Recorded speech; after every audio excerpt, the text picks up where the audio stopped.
exploring the culture, the adventure, and the impact of martial arts. That's what Kung Fu Podcast is all about. And I'm your host, T.W. Smith. I want to thank you very much for including me as part of your martial arts journey, and you're in the audience of some of the finest and sharpest martial artists in the world. People that take a great deal of care and put in a lot of sweat equity into their craft. By around the world, I mean that 70% of you, approximately 70%, are right here in the U.S. Another 25% are there in the U.K., and the other 5% is spread out between Australia, India, and some other places. Wherever you are at, I'm very grateful that you participate in this program. Today, we are picking up in part 2 of reevaluating the theater of hand combat. This is an essay based on Ben Junkins from 2013. I highly encourage you to go back to the first one because, as usual, just like in a martial arts lesson, hey, if you missed part 1, I'm not going back through the arm bars again. We're moving on to something else. You'll need to catch up with one of your classmates or catch your notes. Oh, speaking of notes, I have started including on episodes that it would be appropriate to include a Q&A right there online on the webpage. I can't do it on the show notes, but on every webpage where it's appropriate, there'll be anywhere from 5 to 15 questions that are associated with the episode that would give you some sort of like real scholarship sort of basis of knowledge that you can exercise. In this particular episode, we're going to be looking at real reasons to assume that popular religion and martial arts can be and often would be associated with large rebellions and how that happens and why it happens. Then we're going to be looking at a pivotal spot in academic history as well as in real cultural history. Where is this theatrical turn in the Chinese martial arts? And I think that this is one of the most amazing part of this essay is how somebody's barking one thing, somebody's barking another thing, and all of a sudden you're realizing that they're barking the same thing. I think you'll find that part very interesting. So get yourself settled and let's get ready to reevaluate the theater of combat.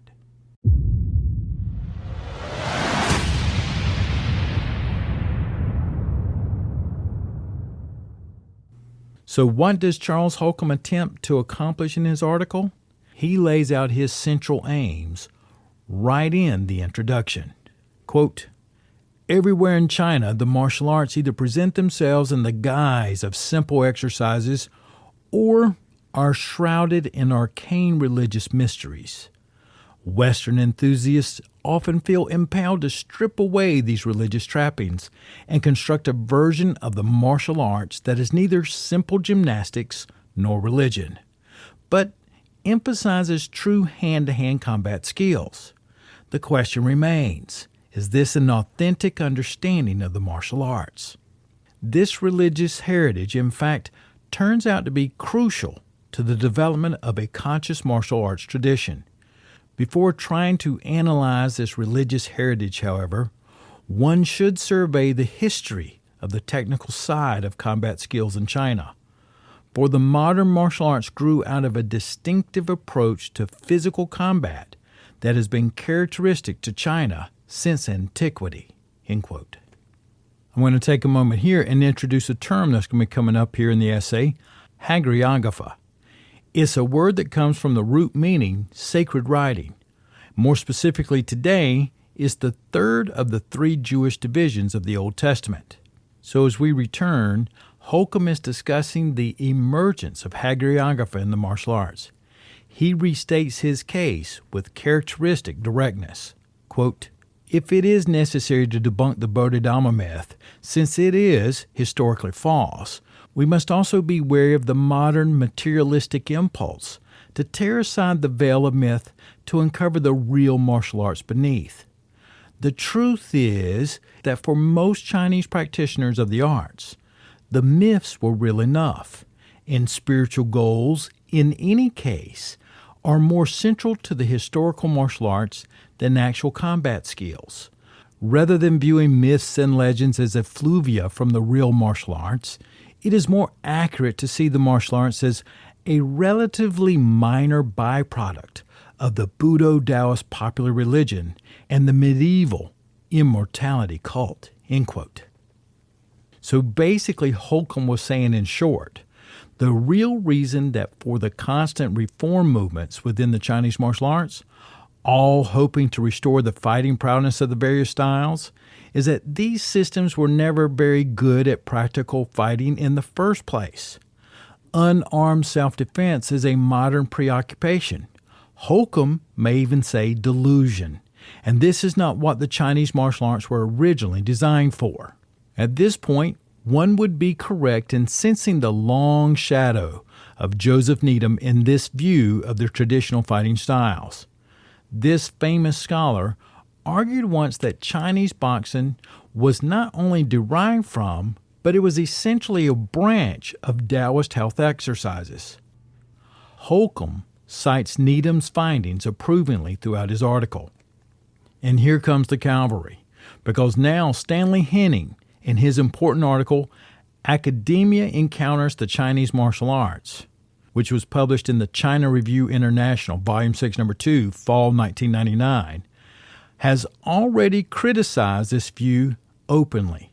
Henning demonstrated quite correctly that there were a number of problems with Joseph Needham's readings of the basic history due to his general unfamiliarity with the subject matter. Those incorrect views, based on his unfamiliarity of the subject matter, have been magnified and projected throughout the literature by all of the subsequent authors who use him as a basic resource. Henning goes on to argue that this demonstrates the need for a better informed and more reliable body of scholarship on the Chinese martial arts. Henning's article is critical as it lays out the constitutional argument for Chinese martial studies as a field. One might assume that Henning's takedown of Needham is fatal to Holcomb's argument, but it is not. In truth, Holcomb does not really care all that much about the ancient origins of China's various boxing systems. Apart from a few citations of well-known sources and a little bit of hand-waving, he doesn't have a lot to say on the subject at all. Holcomb is actually much more interested in the late 19th century. It is the research of other historians like Esherick and Elizabeth Perry on the various late Qing rebels, such as the White Lotus, the 8 Trigrams, the Boxers, and even the Red Spears, that informs his views on the essential nature of the martial arts. Here he is on much firmer ground. One could easily argue that the schools of boxing promoted by various millennial cults were not actually grounded in White Lotus theology. Yet it is harder to ignore the persistent and troubling relationship between peasant rebellions, popular religion, and the organization of boxing societies. Ben states that he tends to believe that it is really economic and social pressures that lay behind this association, and yet it existed at least in certain areas of China at certain times. Of course, those final qualifications are precisely the problem. Holcomb was dependent on the second literature of his day, and the scholars that produced those books happened to be very interested in understanding the sources of revolution and rebellion in northern China. So, he spent a lot of time reading about the association between martial arts societies and revolution, but is this really an accurate view of all 19th century martial arts? Or was he the victim of sampling bias based on his selection of observations? One can suspect that this is actually the critical flaw in his theory. Nevertheless, it is useful to set the issue of selection bias aside and look at what Holcomb actually wrote. There are very good reasons to assume that both popular religion and martial arts would be associated with large rebellions. These sorts of social movements need some way of unifying a group of otherwise diverse individuals and then empowering them. The political scientist Anthony Marks has argued that religion often served as the glue that held contending factions together in pre-modern civil wars. He also notes that religion was often drafted into this role because there were just not that many other ideologies or identities that crossed both geographic and demographic lines. In fact, if you look at it closely, the Chinese government actively suppressed any widespread social movement that it did not directly control. Popular religion was one area that it was never able to effectively regulate, though it was not from the lack of trying. It is only natural that revolutions would turn to these groups as unifying identities. Likewise, the village militia was the only combat organization that most peasants were at all familiar with, sometimes sponsored by the local gentry, and other times entirely independent of social control. And they often turned to boxing instructors to act as trainers and coordinators. In short, it is doubtful that it would be possible to stage a large-scale 19th century peasant rebellion without somehow implicating the local temples or boxing instructors. These were just about the only institutions that were actually available and useful. It is pretty certain that enterprising local leaders would seek to combine both of these forces under their control, for example, as what happened in the 8 Trigrams Rebellion, and that should not be a great surprise. Holcomb acknowledges in the conclusion of his article that in other times the martial arts may have been something very different. He notes that in ancient China, the Han Dynasty and such, that the, quote, martial arts did not seem to exist as distinct from military skills. So he concedes that at one point in time the martial arts may have been primarily just about combat and fighting. Yet he points out that when thinking about the combat systems that actually exist now, what we need to consider are the more recent periods. After all, they gave rise to the modern practices which are currently under consideration. Let's pause for a moment. How many other authors would actually agree with this? Ben has argued in other places that the traditional Chinese martial arts are basically a modern phenomenon that have their roots in the Qing and Republican periods. What happened in the ancient past may be of historical interest, but it is not really accessible to modern students. Yet and still, it is evident that not everyone agrees with this outlook. Henning is very interested in the military history of the early eras. So is Peter Lorget. In fact, it is almost the entire discussion of Peter Lorget's book focused on ancient Chinese history. It seems that nothing after the Song dynasty really interested him, and his treatment of both the Qing and Republic period were so brief and cursory as to be almost of no value at all. Take a moment and notice what has happened. When Lorget dismisses any discussion of spirituality in the martial arts, he does so by focusing exclusively on the early period and dismissing more recent history as unimportant. When Holcomb claims that the martial arts are in reality a branch of popular spirituality, he does so by focusing on the late Qing and Republican period while quickly skipping over most all early dynasties. It's also interesting to note that these two do not even disagree all that much on the proper way to characterize both of these periods.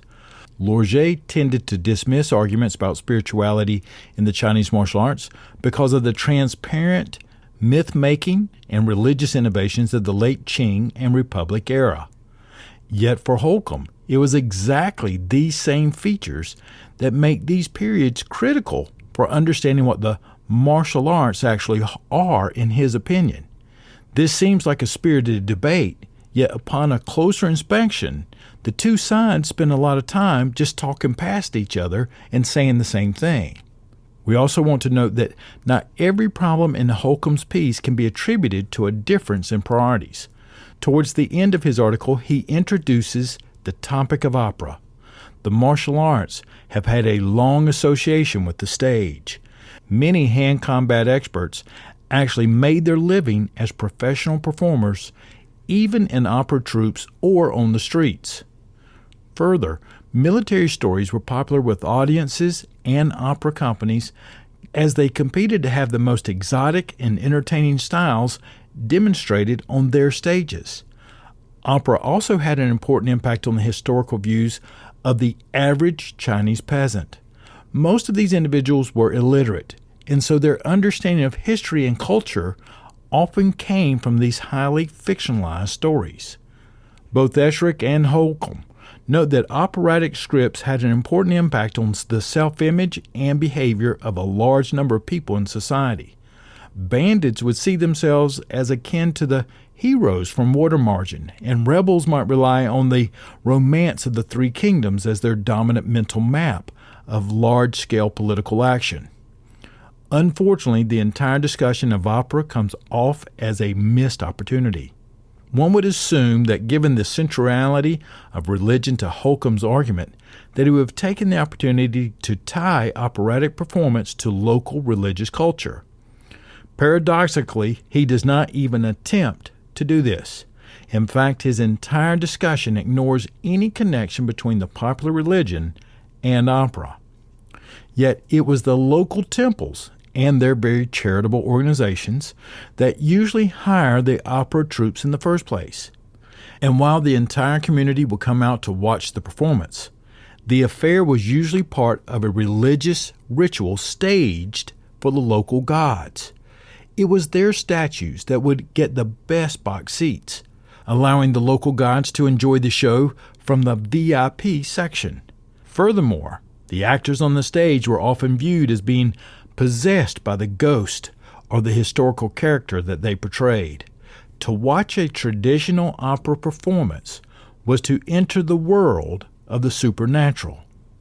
Given his interest in the spiritual beliefs and practices behind the Boxer Uprising, for example, spirit possession by opera characters, one would have thought that this aspect of the theater would have received careful consideration. In fact, if one were looking to make a connection between the origins of Kung Fu and spirituality, opera traditions are one of the places that scholars like Professor Ben Junkins would start. Holcomb appears to be unaware of all of this. He instead uses the operatic tradition as an opening to discuss both modern and ancient popular novels.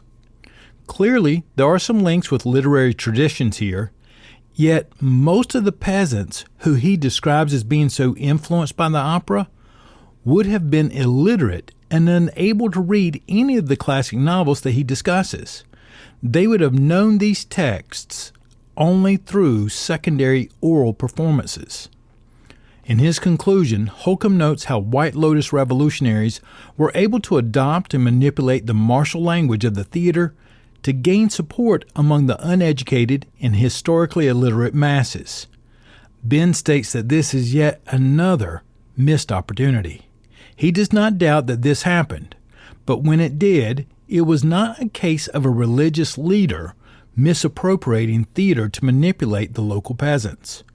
Rather, rural China theater very much was part of the larger system of folk religion. This use of operatic vocabulary might be better understood as a local religious figure speaking in the language of popular spirituality. This combination of millennial cults and theater might be thought of as a popular religion all the way down. The real question, and it is one that Holcomb never actually stops to consider, is whether there is actually any martial arts happening in all of this. Certainly there was violence, rebellion, and martial values, but are those things really the same as martial arts? When you look at something like the Boxer Uprising, there were lots of peasants practicing magical invulnerability techniques, and those were occasionally part of the martial arts. But how many actual boxing instructors actually joined this pack? Certainly, there were a few, but serious martial arts students were rather rare, and they were vastly outnumbered by local displaced peasants who had a little bit of hand combat training. This is actually one of the areas where Escherich comes in rather handy. He provides a great case study of the Shandong Plum Blossoms clan's involvement with the anti-foreign violence. The vast majority of the local martial artists wanted nothing to do with it and could see all too well how it was going to end. Only one pair of local instructors and their students actually joined this pack, and they were excommunicated by their school for doing so. We have a very heady mix of popular religion, martial mythology, and violence beginning to mix here. But is this really a martial arts movement? At the moment, Ben states with what we have, it is impossible to answer. It is not from a lack of data. We have all the historical detail we need, at least when talking about the major uprisings of the late 19th century. The problem we're actually having is one of actual conceptual clarity. While Holcomb made a number of arguments about the place of the martial arts in popular culture, he actually never stopped to think critically about what they were. For instance, given that there is no single universally agreed upon 19th century Chinese word for all martial activity, would this concept have even made much sense to the people whom he discussed? Nor is Holcomb alone in this problem. While some authors occasionally offer some definition of martial arts, we as a field of martial arts study have yet to actually do the theoretical work of debating and fleshing out this concept. Even if we cannot generate a universally agreed upon definition, at least we will be better for having gone through the exercise. Ben states that he actually suspects that conceptual fuzziness rests behind a lot of the debate on religion and the Chinese martial arts. He plans and does expand on this in a future post, which is the one that I was going to bring to you, but I had to come back and offer you this particular episode as a backdrop for the future one. But for the sake of argument for right now, let's think that most people who use the term today see the traditional Chinese martial arts as something like what I'm about to describe. So in Ben's diagram, it is titled Modern Western View of the Traditional Chinese Martial Arts. And the way that he has this laid out is that each one of these areas I'm about to mention are set out as a single category organized somewhere close to it, and you'll be able to find all this on your show notes so you can look at it. And each area has a little overlap in some areas with others, but here's some of the main areas that he identifies where they bring together both practice, belief, and symbols. On the very top of this modern traditional view of the Chinese martial arts, it has the military. Then slightly to the left is the opera. Slightly underneath that's local militias that come from the military. Just to the right of that are caravan guards, which is where Masi Gung Koling Yin had his work. Underneath that flowchart, you have wuxia novels, boxing instructors, and bodyguards. Then you have law enforcement, medical doctors. Then at the bottom, bandits and rebels. So all those categories come together, bringing together practice, belief, and symbols. While many different groups may have practiced various styles of these martial arts, they all share certain core techniques and characteristics. Furthermore, and perhaps most of all from an academic standpoint, the martial arts are an important artifact of pre-modern indigenous Chinese culture. If the ancient martial arts were a single, more or less unified tradition, then it might have made sense to ask where they came from and what influence religion had on their development. Yet, as Ben suspects that this vision of the martial arts would have been alien to many of the inhabitants of ancient China. In fact, he is still on the fence that if this concept of that martial arts were a unified single tradition, if that concept is even useful for modern historians. Ben continues by saying that he suspects that most pre-19th century practitioners would have denied that there was any single overarching identity that unified them. The traditional fighting techniques can only exist as a conceptual category after the introduction of modern means of violence. Prior to that, they are not a unique school of combat. They are simply the actions of violent men. We can suspect that many of the individuals that we now call martial artists would have been looking at their world something like this on their flow chart.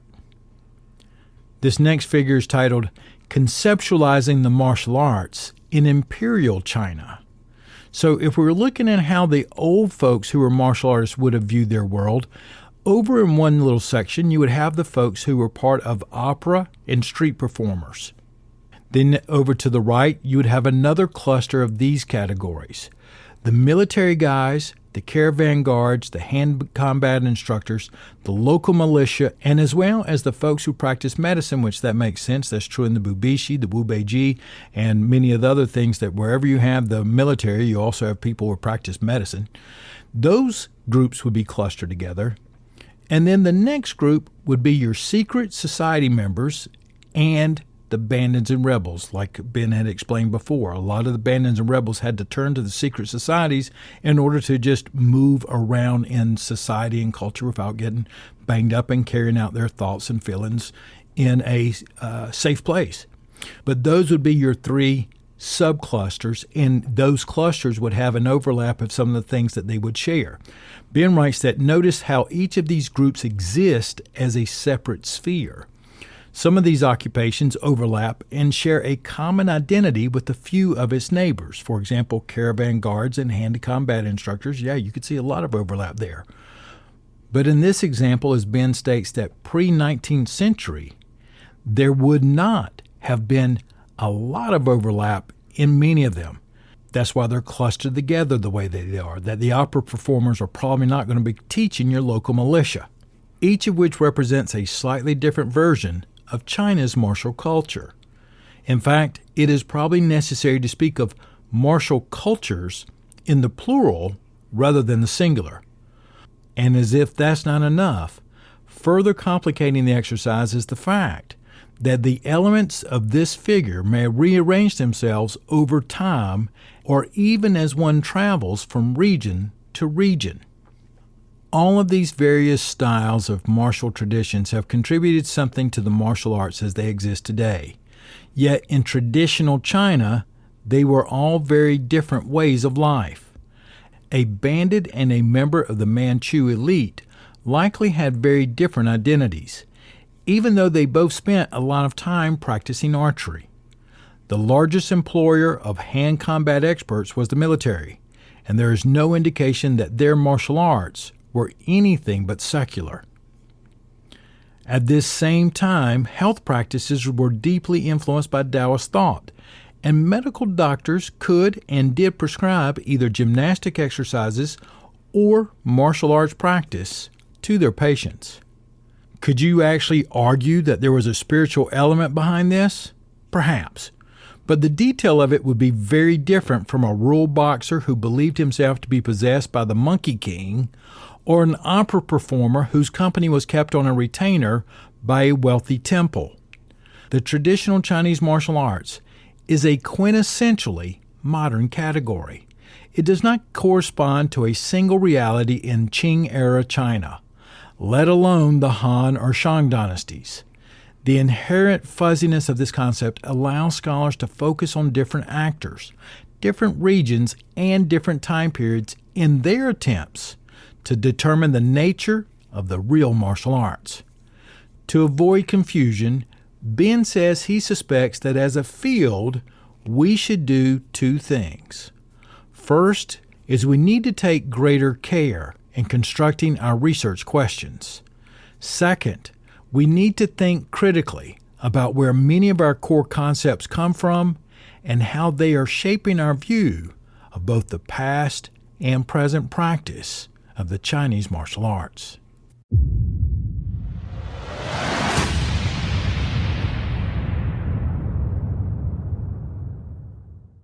Well, I hope you enjoyed that. And eventually what I'll do is take the two parts and make them one part. And that'll probably be in about 4 to 5 months. That's been my usual program methodology anyway. And let's review real quickly. We've introduced, of course, Professor Ben Junkins. You can find all his work at kungfupodcast.com/Ben.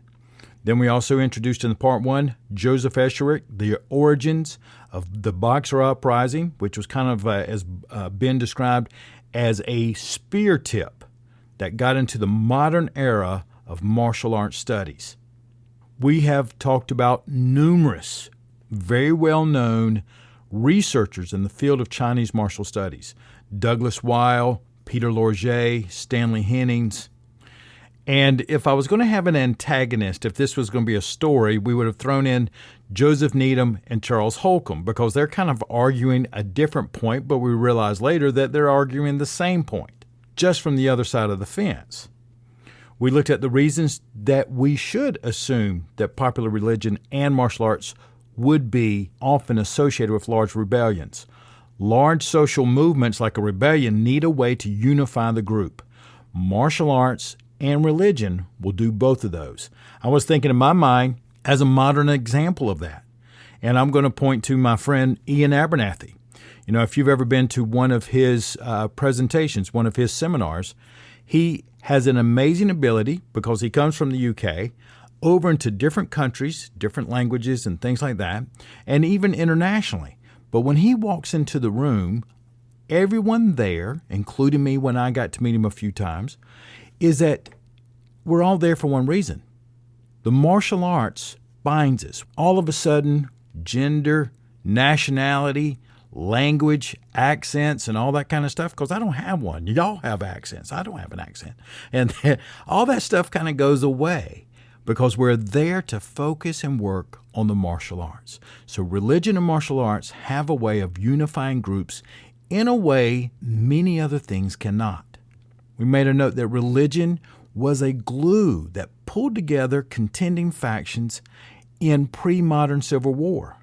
It was a perfect vehicle to get you across geographical and demographical lines.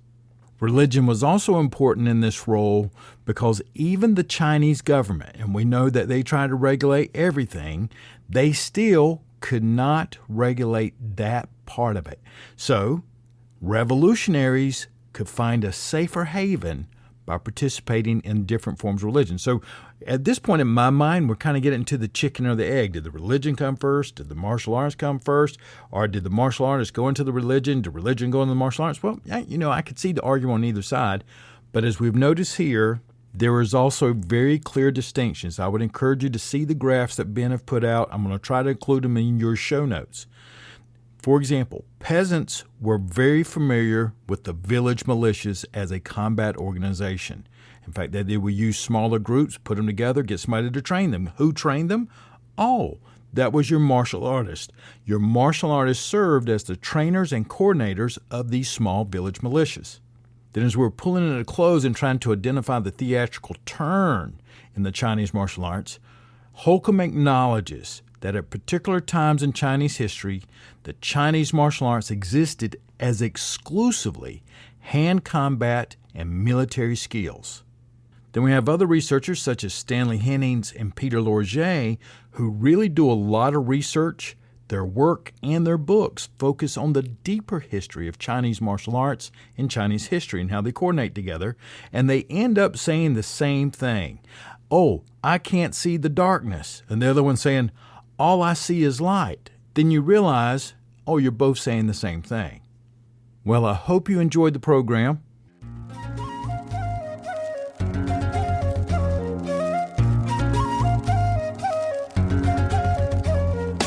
Exploring the culture, the adventure, and the impact of martial arts. Thank you again for joining me today in this episode, part 2, where we're reevaluating the theater of combat. Don't forget, there's only one thing about martial arts that, in my mind, always puts the rubber to the road. You have got to practice. It doesn't always have to be a hard practice. It doesn't always have to be a punching practice or a meditation practice, but you have to have a practice that is in line with your goals. Always evaluate yourself from there and just keep moving forward. Take care of yourself. I look forward to talking with you again real soon.